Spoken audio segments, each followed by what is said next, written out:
आर्थिक रूपांतरण का आधार बनेगा और देश को 2047 तक एक विकसित राष्ट्र बनाने की दिशा में ये मजबूती से अग्रसर करेगा। यह बजट भारतीयों के विश्वास को मजबूत करने वाला है और यह दिखाता है कि भारत का भविष्य उज्जवल और सुरक्षित है। इस बजट में छोटे उद्योगों, किसानों और मध्यम वर्ग को बड़ी राहत दी गई है। इस बजट के अंदर 12 लाख की इनकम तक रिटर्न फाइल करने की आवश्यकता नहीं है। एक बड़ी राहत मध्यम वर्ग को देने का काम इस बजट के अंदर आदरणीय नरेंद्र मोदी जी ने किया है। पहले ये लिमिट 7 लाख रुपए थी, अब इसको बढ़ाकर के 12 लाख रुपए किया गया है। एक बड़ी राहत ये मध्यम वर्ग के लिए आदरणीय प्रधानमंत्री जी ने दी है। किसानों के लिए भी आदरणीय प्रधानमंत्री जी ने जो किसान क्रेडिट कार्ड के ऊपर 3 लाख रुपए की उसके ऊपर वो ले सकता था, लोन ले सकता था, अब उसको बढ़ा करके 5 लाख रुपए किया है। और धन धान्य कृषि योजना के तहत 100 से 100 कम उत्पादक वाले जिलों पर विशेष ध्यान दिया जाएगा। इस बजट के अंदर प्रावधान किया गया है किन जिलों में किसान की उत्पादकता कम है उनको विशेष ध्यान दे करके उनकी तरफ उनको आगे बढ़ाया जाएगा, जिससे किसानों की आय बढ़े, उसमें सुधार हो। ये इस बजट के अंदर रखा गया है। बजट में 2025 में कपास की पैदावार बढ़ाने के लिए कपास के किसानों को 5 साल का उनकी पैदावार बढ़ाने के लिए 5 साल का मिशन रखा गया है, जिससे देश में कपड़ा उद्योग मजबूत होगा। कपास के किसानों को कम ब्याज पर 5 लाख रुपए तक का लोन का प्रावधान भी इसके अंदर किया गया है। यह भी निर्णय लिया गया है। यह बजट किसानों के जीवन स्तर को सुधारने और कृषि क्षेत्र को और अधिक मजबूत करने की दिशा में एक बड़ा कदम है। इस बजट से हरियाणा को भारी लाभ होगा, क्योंकि हरियाणा एक कृषि प्रधान राज्य है।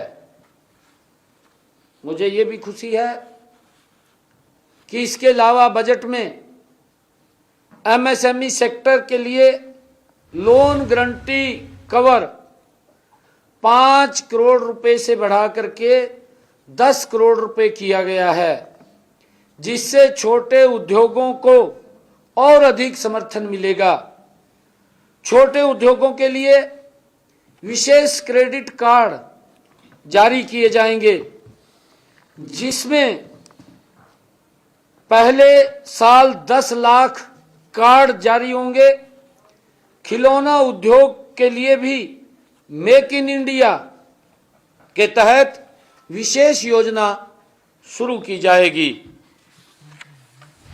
इस बजट में माननीय वित्त मंत्री निर्मला सीतारमण जी ने 2025 में एससी एसटी वर्ग की 5 लाख महिलाओं के लिए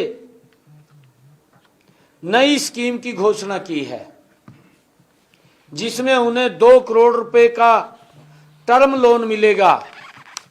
साथ ही स्टार्टअप को भी बढ़ावा देने के लिए ऋण सीमा 10 करोड़ रुपए से बढ़ा करके 20 करोड़ रुपए कर दी गई है।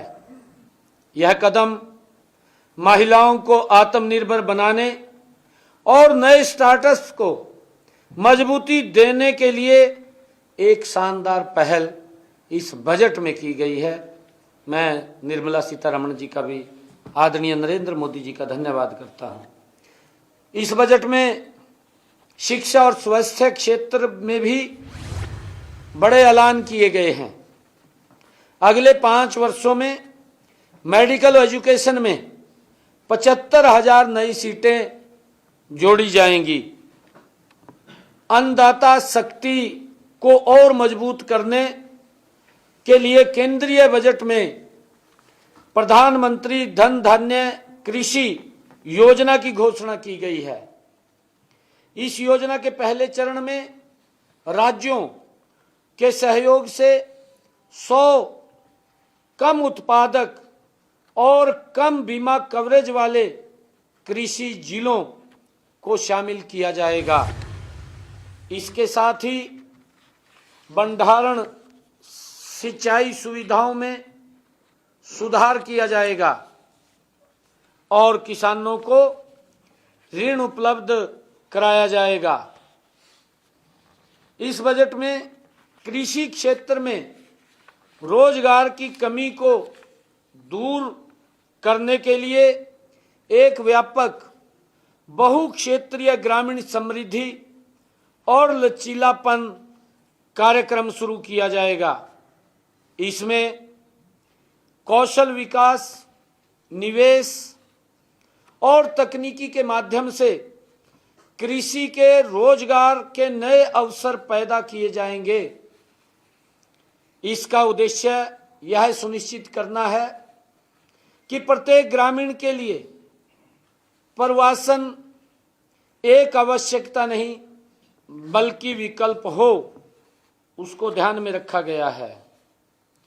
साथ ही जुलाई 2024 के बाद जारी 100+ बीज स्कीमों की व्यावसायिक उपलब्धता सुनिश्चित की जाएगी।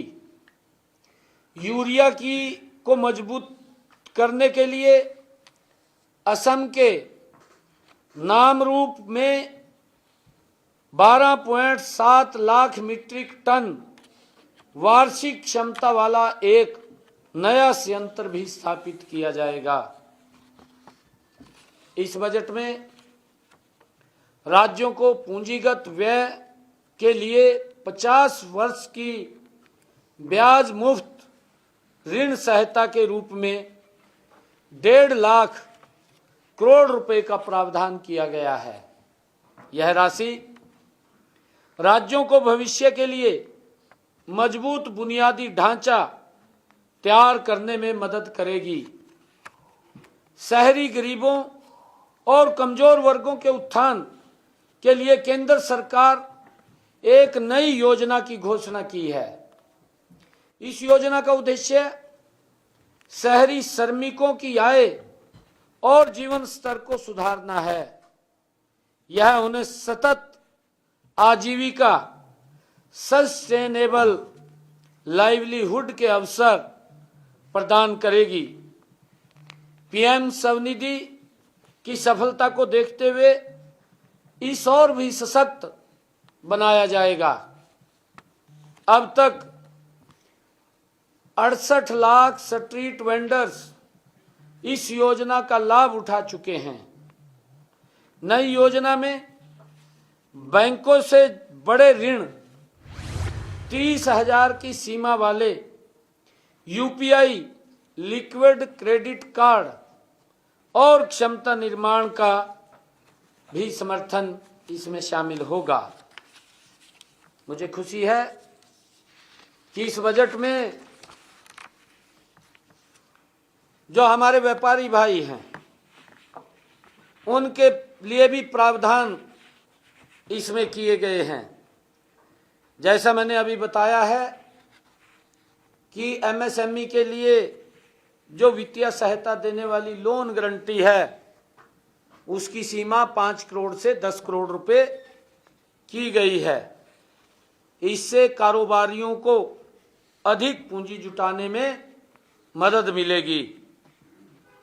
सरकार ने सोशल वेलफेयर सरचार्ज हटाने का भी प्रस्ताव रखा है, जिससे व्यापारियों को टैक्स में राहत मिलेगी और व्यापार की लागत घटेगी। इस बजट में 7 टैरिफ रेट्स को हटाकर अब देश में सिर्फ 8 टैरिफ स्लैब रखे जाएंगे। इससे व्यापारियों के लिए टैक्स प्रणाली को आसान और पारदर्शी बनाया जाएगा। टीयर 2 शहरों में ग्लोबल कैपेबिलिटी सेंटर जीसीसी स्थापित किए जाएंगे। इससे छोटे शहरों में भी वैश्विक स्तर की व्यापार और टेक्नोलॉजी सुविधाएं उपलब्ध होंगी। देश में खिलौना निर्माण को बढ़ावा देने के लिए एक राष्ट्रीय योजना लागू की जाएगी। इसका मकसद भारत को खिलौना उद्योग में एक वैश्विक हब बनाने का है। नई लेदर स्कीम्स के तहत 22 लाख लोगों को रोजगार मिलेगा, जिससे इस क्षेत्र में व्यापार और उत्पादन को बढ़ावा मिलेगा। सूक्ष्म उद्योगों के लिए कस्टमाइज्ड क्रेडिट कार्ड 5 लाख रुपए की लिमिट वाले उद्यमियों के लिए जारी किए जाएंगे, जिससे व्यापारियों को आसान फंडिंग का लाभ मिलेगा। सरकार